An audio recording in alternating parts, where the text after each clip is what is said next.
That's never good. That's what happens when you get my age, though. I can't believe I just said that. I still remember doctor's appointment a couple of years ago when the doctor said, "A man your age." It's the first time I'd heard that.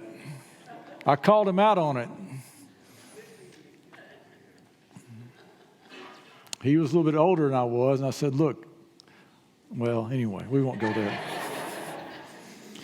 All right, so movies create their own reality. There are things that happen in movies that would never happen in real life. But that's okay because we go to movies to escape reality. I mean, in movies, did you notice that no one has to park 3 blocks and walk to the building they want to go in? There's a parking place always right out in front. Have you ever noticed that a normal computer can override the communication systems of any invading aliens? Did you notice that if you break out in a dance out in the street or something, everybody you bump into automatically knows the moves to the dance? Or, if it wasn't for the movies, we'd never know that a detective cannot solve a crime unless he's been suspended. Or that police departments, they do personality tests to make sure they pair up 2 officers that have completely opposite personalities. But here's one of my favorites.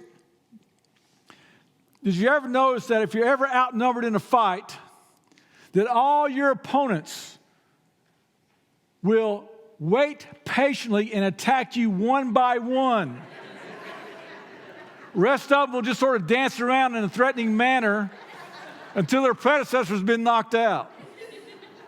But my all-time favorite is this, how a news bulletin, we break this program to bring you this news bulletin of important news that directly affects your life, always happens right when you turn the TV on. Movies create their own reality. But we're in a culture that also seeks to create its own reality.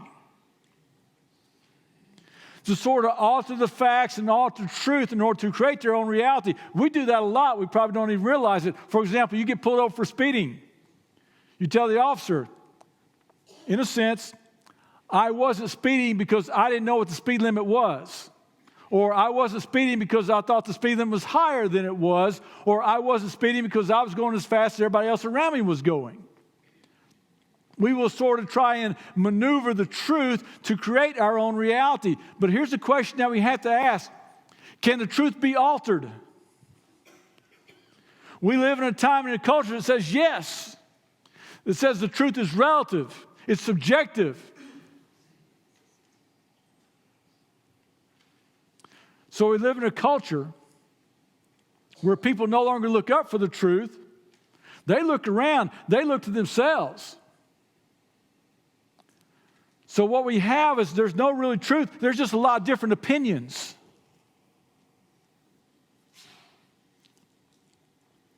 $22 ago, roughly, 19 guys hijacked 4 planes with the intent of flying them into buildings and killing as many people as possible.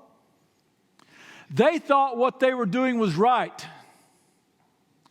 They thought and believed that what they were doing was honoring their God. They believed that what they were doing would result in the reward for them for eternity in paradise. Now, I happen to think that what they were doing was wrong or is immoral. But if there's no standard by which to judge somebody else's truth claims, what right have I to say that? If there's no standard, then what's left to believe is that, well, what we have in our culture today, what you believe is right for you, and what I believe is right for me. We just have a bunch of conflicting opinions. So is Christianity the one true religion? Is Jesus the only way to God? If there is no truth, then all truth claims have to be treated as equal. So the world says that the truth is individual or subjective. But what we need to realize and we need to understand is that the truth is determined by God. It's objective and absolute. And what's true is true for everybody, for all times. Think of it this way. There's a thing called the International Bureau of Standards. And it has within it, when it's building all the standards, weights, and measures for the whole world. You want to know if that border you have is really 3 feet? You take it to the International Bureau of Standards, they measure it up to their standard. If it is off any at all, it's not up to standard. It's not 3 feet. You want to know if that $20 bill is counterfeit or not? You go to the mint. You get out the plates and you look and see, does it match up exactly with the plates? If it doesn't, it's counterfeit. God is the standard. What we need to understand is that without having a standard, we're just left with a bunch of personal judgments and a majority opinion and things like that. You have to decide if your standard is going to be the unchanging character of God, that God is the moral center of the universe. And right and wrong is determined by Him, not by your own opinion. See, we value purity because He is pure. We value honesty because He is honest. We know what's right and wrong because of Him. That's all. That's all it takes is does it measure up to the standard? Now, in our culture, people will find out if things are right and wrong. They'll try it out. If it hurts me, it's bad. If it hurts me, it's evil. But if it doesn't, it's good. So let me ask, is that how God decided what's right and what's wrong? Did He experience evil and decide that's bad? No. He just simply has to look within inside His own character. Because if it measures up to or if it's consistent with His character, it's good. If it's not consistent with His character, it's bad. And that's what Satan did to Adam and Eve. He came to them and said, look, you don't have to look to God to decide what's good and evil. You can look to yourself. You can be your own standard. You can decide what's good and evil. And so we have a culture today that's bought into that. People in our culture, even people in our churches, will say, there's no absolute where it comes to truth. I can look within my own self. I can decide what's good and evil for me. December 14th, 1799, George Washington died. It's kind of weird because the day before, he was just fine.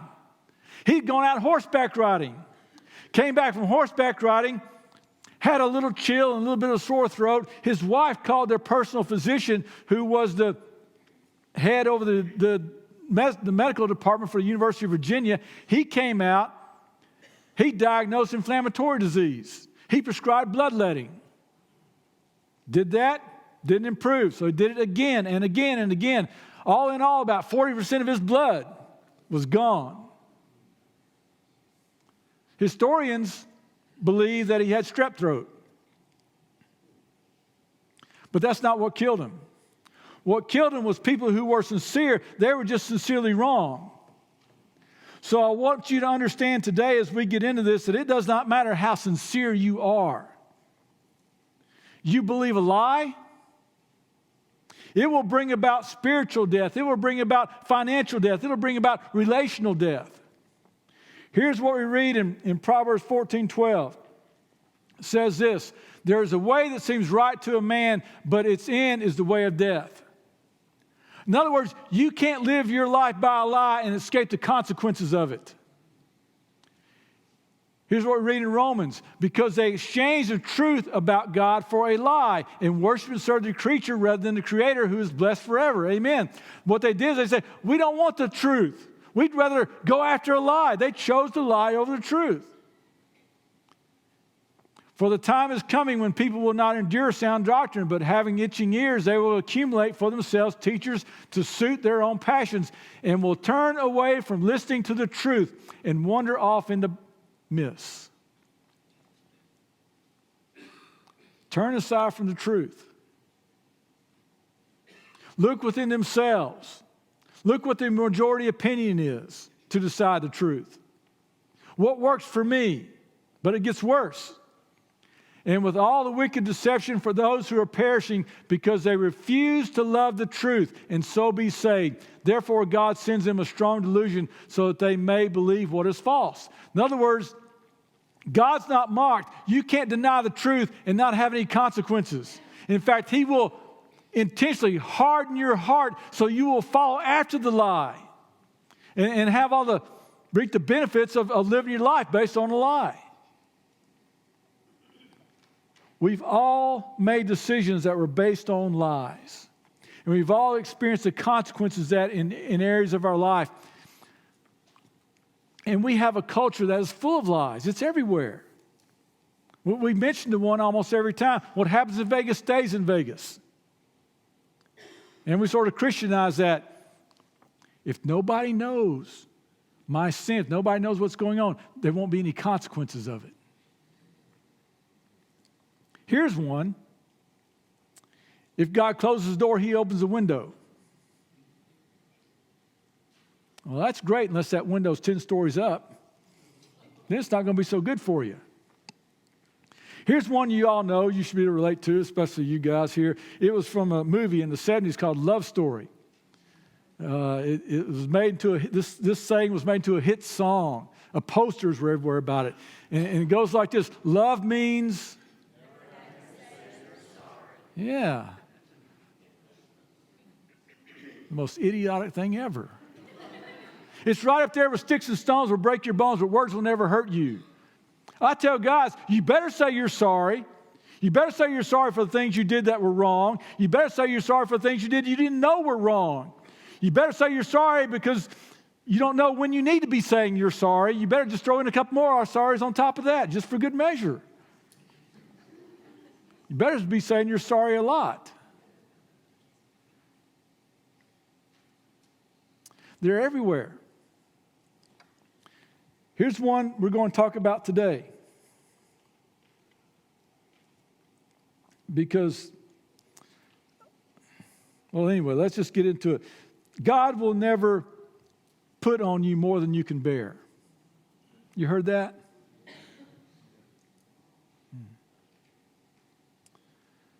Now, at first that sounds sort of like a taunt if you're just taking it for face value. So you go to someone and you're thinking, God will never put on you more than you can bear. It's like, come on, man, you wimp, get with it. Put your big boy pants on. You can handle this. God's not going to put on you more than you can bear.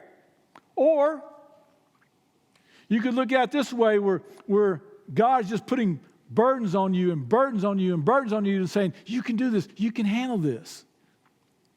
And just when you just look at it for face value, it doesn't make a lot of sense. But people say, well, I know it's in the Bible. I've cited in the Bible somewhere. And here's the verse that comes somewhat close to it. It says, no temptation is overtaking you that is not common to man.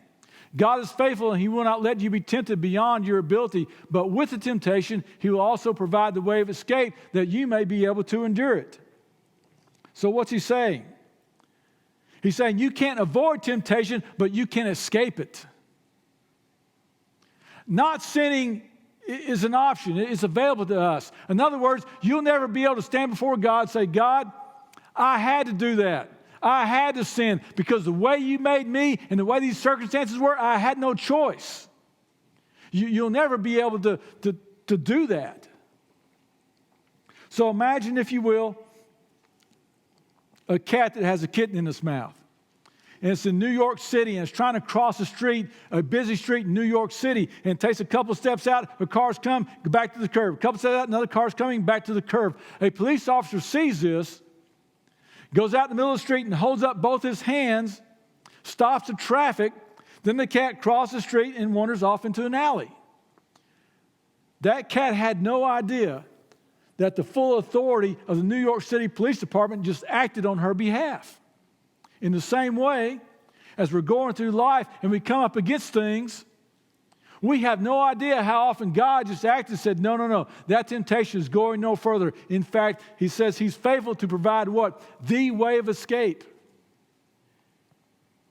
So what I want you to understand is not sinning is always an option, but not suffering is not an option.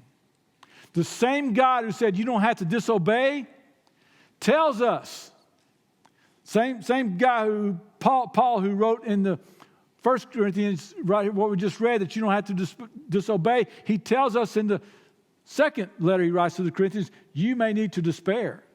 In fact, here's what we read in 2 Corinthians 1. For we do not want you to be unaware, brothers, our affliction we experienced in Asia, for we were so utterly burdened beyond our strength that we despaired of life itself. That sounds like he's bearing more than he can bear. That he's got on his life more than he can take. In the Christian life, you don't have to be overcome by sin, but you can be overcome by life, completely overwhelmed by it. Why? Because we live in a fallen world. We see how God allowed Satan to give Job more than he could bear. Let me back up just for a minute. We see, if you read in Psalms, you see many times where David has more than he could bear. He despairs of life. So Job is saying, Lord, it'd been better if I just not been born. Things are so bad for him. David is always crying out about how things bad are for him in the Psalms over and over and over again. God never promised not to give us more than we can bear. Never. He never told us that. But we tend to think that. In fact, this next verse, verse 9, indeed, we felt that we had received the sentence of death. In other words, we thought we were going to die. But that was to make us rely not on ourselves, but on God who raises the dead. I like the way the paraphrase puts this verse. It says, as it turned out, it was the best thing that could have happened.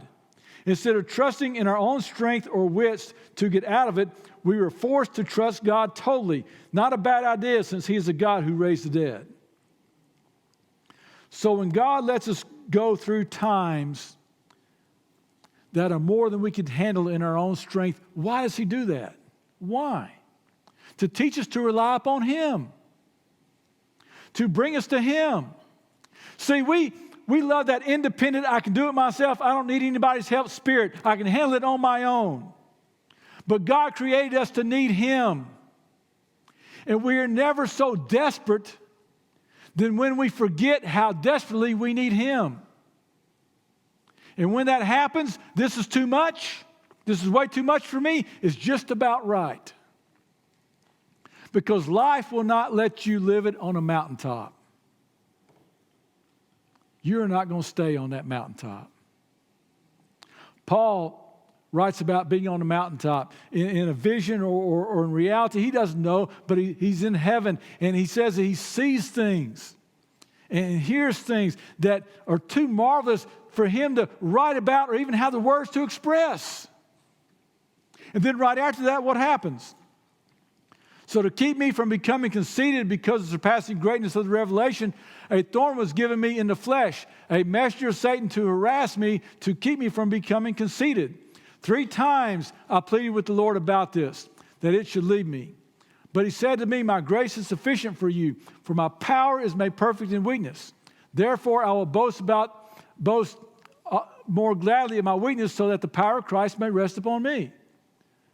So Paul is given this thorn in the flesh. He's given this burden. And what does he do? He does what we do. God, take it away. Fix this. Fix my marriage. Fix my child. Fix my finances. Take this away. But that's not what happens. Jesus comes to him and says, my grace is sufficient for you. And what does he say? All right, but I'd still rather you fix this. My life would be better if you just made this go away. No. He says, most gladly, therefore, would I want to boast about my infirmities, my weaknesses, my distresses. Why? So that the power of Christ may rest upon me. Okay, now we've talked about this before in Bible studies that I've done, and I think probably here before, and you're going to hear it a lot. A couple of years, you'll get this down. So you can just start work on it right now. What Paul is saying is that I'd rather have the problem in God's grace than to not have the problem. Do you understand? Do you believe that it is better to walk through the valley with God than to be on the mountaintop without Him. Do you understand that? That it's better to have His problem and His grace with you, His presence with you, than to not have the problem. Here's an interesting verse we read in Ecclesiastes. It is better to go to the house of mourning than to go to the house of feasting, for this is the end of all mankind, and the living will lay it to heart. Sorrow is better than laughter, for by sadness of face the heart is made glad. The heart of the wise is in the house of mourning, but the heart of the fools is in the house of mirth. Okay, what's he saying there? He's not saying there's nothing wrong with being glad and have a joyful life. He's just saying when things are going well, you're not questioning what you're believing. You're not having a crisis of faith when things are going well. But when things go bad, when things fall apart, at that moment, that's when you're looking for God. That's when you're looking up to Him. And in fact, most of you could give a testimony how when things fell apart, that's when you became wise. That's when you begin to know God better. The house in the version I know it says, the heart of the wise is in the house of mourning. Put that on your coffee cup and drink it. See, we talk about and we sing about wanting to draw closer to God, don't we? Wanting to know Him better. Well, guess how that's done in this life? Through difficulties. When you're at the end of your rope, and there's nowhere left for you to go except God, but then you realize He's all you need to begin with. See, God's grace doesn't come to you instead of your weakness. God's grace comes to you in the midst of your weakness. And not only that, it gets better. It comes and is manifested as a body. Not just alone. This happens as a body of believers. Let's look at this next verse. This is in 2 Corinthians chapter 1. He delivered us from such a deadly peril, and He will deliver us. On Him we have set our hope, so that He will deliver us again. That's exactly where God wanted him, to rely upon Him. So He says, God, we set our hope on You. Then He says this, you also must help us by prayer, so that many will give thanks on our behalf for the blessing granted us through the prayers of many. See, if God can't get you to be disobedient, He wants you to be disconnected. Because He knows that through difficult times, what brings us together is that time of prayer for one another. It gives us what we need. So, there's a lot that's going on in our lives, a lot of hurt, a lot of difficulty in this place that we have experienced. We've gone through lots of crisis. You have, and you're going through that. So here's what I want you to do. I'm going to read off about, 7 or 8 things. And if you've experienced these things, I just want you to hold your hand and to keep it up. Okay? All right? Number 1, if you or someone in your family in the last 3 years have gone through divorce, you or someone in your family, just hold your hand and keep it up. Okay? If you in the last 3 years have lost a family member or a close friend. Okay? If you or someone you love is struggling with cancer or an addiction. Have you or someone in your family in the last 3 years gone through financial distress? If you or someone in your family deals with mental illness. If you're dealing with aging parents. If you have a child or a grandchild that's in a bad place. You see, there's weakness and scars all over this room. Okay, you can put your hand down. Here's some of the takeaways. Until Jesus comes, our suffering will not be removed, but it can be redeemed.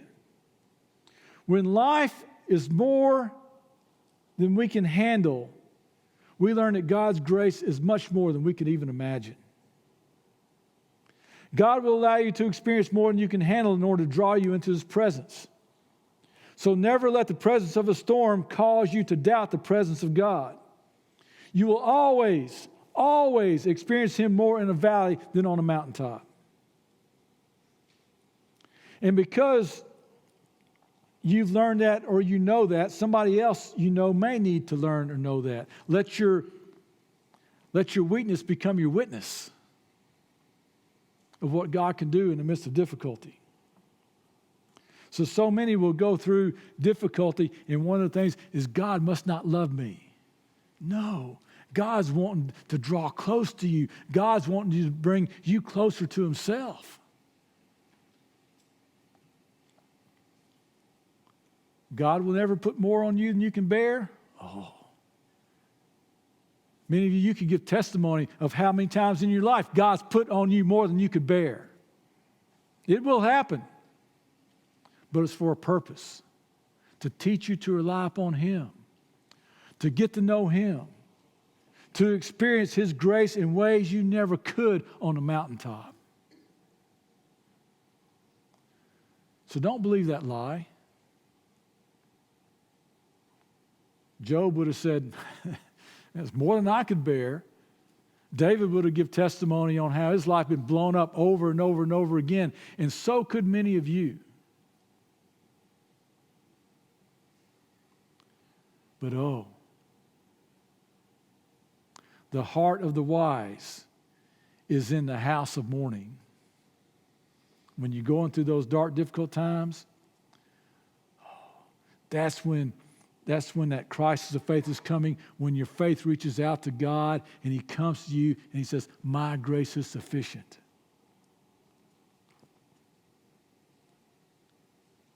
And your response,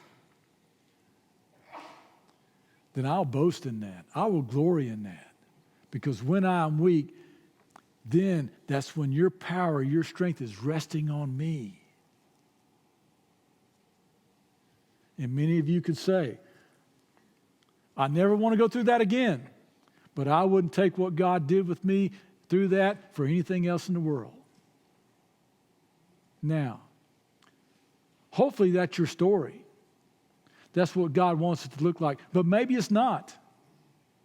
Maybe you need to come and say, God, I'm sorry. I mean, my stuff dumped on me, life dumped on me, and I couldn't handle it, and I just pushed you away. I said, no, God, why would you let this happen to me? I did everything to push you away when I should have had my arms wide open and said, God, show me your grace, Lord. Let your grace flow through me like never before.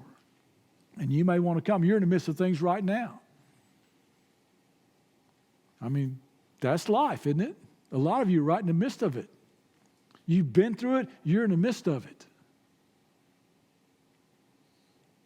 Let this be a time where it draws you closer. We've heard testimonies in here last year about people who had trouble after trouble after trouble, but what it did is wind up drawing them closer to God than ever before. Maybe that's not your testimony, but it needs to be. How many of you could say, yes, I went through trouble, but I experienced God's grace more than I could imagine in the midst of that trouble? Could you say that? Yeah. Okay. See? There's hands there too. All right. So let's stand together. We'll have a time of invitation. And if God is moving in your heart to trust Him, to commit your life to Him, do that. Maybe you're going in the midst of trouble right now, and it's time for you to open your hands up to God and say, God, I'm trusting you. I'm dependent upon you like never before. I have to have you. And when that happens, God has promised to come and pour His presence into your life. Nothing is sweeter than going through a trial and having God walk with you through it. Shadrach, Meshach, and Abednego experienced that, right? In the fiery furnace. God didn't deliver them from the fire. He walked with them through the fire. Tell me which is better. God to send you $1,000 to the mail because you need it. You know, and it just appeared. God to show up in some big way. Or for God to walk with you through the difficulty. And I will say all day long, it's a lot better to have God walk with you through the difficulty than be delivered from it. Because if he delivers you from it, where's God at? God's out there working somewhere else. Oh, he sent this invading army to come in. So now the fiery furnace, they're not throwing people in the fiery furnace anymore. He sent a flood. So the fiery furnace, they just got flooded out. Where's God working? Out there, doing something out there. But if God walks with you through the fire, where is God working at? In you. In you. That's what you want to happen. For God's grace to show up in you. Oh, it's great to see things happen out there. We love those miracles. That's great. I'm not discounting that. I'm just saying the best thing you can do is to have God walk with you through the difficulty rather than deliver you from the difficulty. And God will put on your life more than you can bear so you have that chance to experience that. It's tremendous. Let's sing together.